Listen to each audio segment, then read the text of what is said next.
Sebagai alat komunikasi dan koordinasi dengan berbagai pihak bahwa yang bersangkutan ini kan terindikasi berpindah. Ponsel Komut Sritex Iwan Setiawan terpantau berpindah-pindah tempat, diduga bakal kabur. Komisaris Utama PT Sri Rejeki Isman Tbk, Sritex, Iwan Setiawan Lukminto, IS, ditangkap Kejaksaan Agung karena penyidik menemukan indikasi Iwan akan kabur karena mangkir dari pemeriksaan.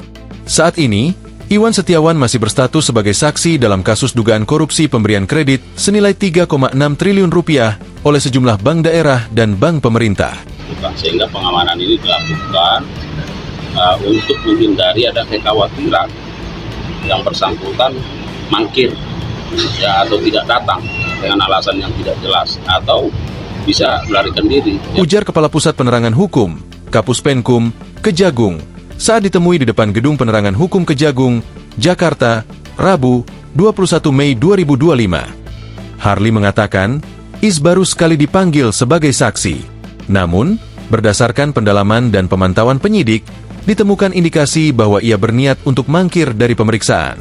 Ya, karena dari berbagai atau beberapa tindakan yang dilakukan oleh penyidik dengan melakukan deteksi terhadap berbagai alat komunikasi dan koordinasi dengan berbagai pihak bahwa yang bersangkutan ini kan terindikasi berpindah. Oleh karenanya maka penyidik memutuskan melakukan pengamanan dan dibawa ke Kejaksaan Agung dan sedang diperiksa. Lanjut Harli, IS ditangkap Selasa 20 Mei 2025 di Solo, Jawa Tengah, di kediamannya sekitar pukul 24.00 waktu Indonesia Barat. Setelah ditangkap penyidik, IS lebih dahulu dibawa ke Kejaksaan Negeri Surakarta sebelum dibawa ke Kejaksaan Agung di Jakarta. Berdasarkan pemberitaan sebelumnya, Sritex telah dinyatakan pilot oleh Pengadilan Negeri PN Niaga Semarang.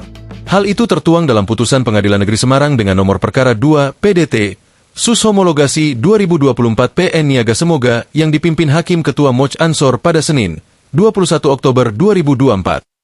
Usai PT Sritex dinyatakan pilot pada bulan Oktober 2024, perusahaan ini resmi menghentikan operasional per 1 Maret 2025. Download Tribun X sekarang, menghadirkan lokal menjadi Indonesia.